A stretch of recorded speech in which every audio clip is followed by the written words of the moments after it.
Hi, this is Kamal Gurung, your trusted real estate advisor, and this is part 4 of what your real estate agent isn't telling you. Every so often, one of the things I get asked is about brands. There's so many brands out there. Who's better for me for my buying or selling real estate needs? There's Remax, there's Roller Century 21, Keller Williams, and all that. So the quick answer to this is really, as a consumer, the brand really doesn't matter as far as you're concerned.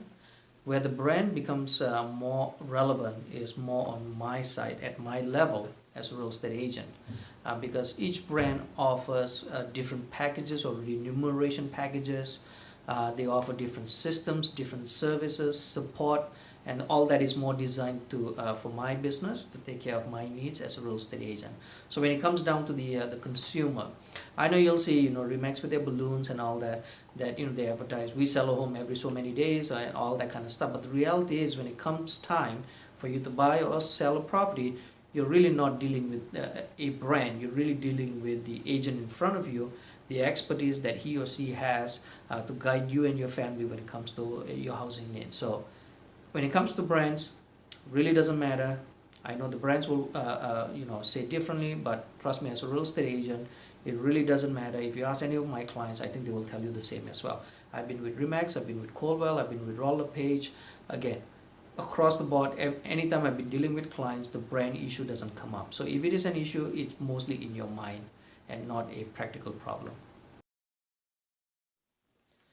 Let's talk about something that every once in a while I get pushback from my buying clients because they're either really busy or it's just an inconvenience they don't want to deal with. And this is the final visit of the property before it closes.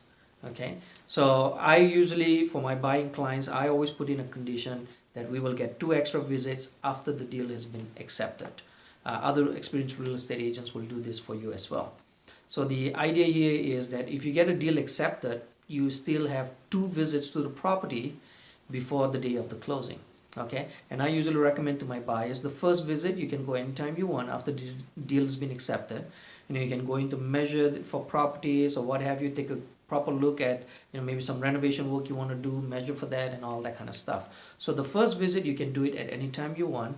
It's the second visit that's actually critical here. And what I recommend to my buyers is always keep the second visit, because that's your last visit before closing, before money transfers over. So always keep that last visit you have and do it 24-48 hours before closing. Okay, and it's important why the timing is important. 24-48 hours before closing, there's 2 things here. One, most of the time the sellers are out of the property.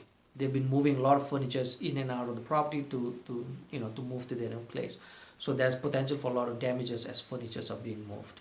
2, there might be damages hiding behind the large armoire or this huge A rug that you were never able to see underneath properly because furnitures were in the way. Okay, now that the property is vacant, you can really get an idea of exactly everything. If there was damages, because money hasn't transferred over, the property hasn't closed yet, you may be able to get some adjustments in price or get some kind of compensation to get the damages fixed. So that's the reason why I always recommend to my clients 24-48 hours before closing. That's when you do that final visit. Because think about it, if you don't do it or you do it too early, the furnitures are still there, hasn't been moved, potential for damages or hidden damages, you miss it altogether. Now the day of closing, the money is transferred, the keys have been exchanged, you go to the property, all of a sudden, oh my God, there's a lot of damages, there were a lot of hidden damages as well, we weren't aware. Some sellers, okay, may not cooperate with you and you will have no choice but to take them to small claims court. They may not be as motivated anymore now because they've already received the money and they just want to move on. Okay, well, before doing it 24-48 hours before, money hasn't transferred over, so they will be motivated to make sure the deal closes. So when you call in and say, okay, you know what, the floor's damaged or whatever, we need 3,000 or whatever it is, they will be more likely to work with you to come to a mutual agreement because they want it closed as well. So always do that last visit 24-48 hours before closing. And if you're on the buying side and if your real estate agent is not scheduling it as a condition into the agreement of purchase and sale that you're putting in, ask them to do that.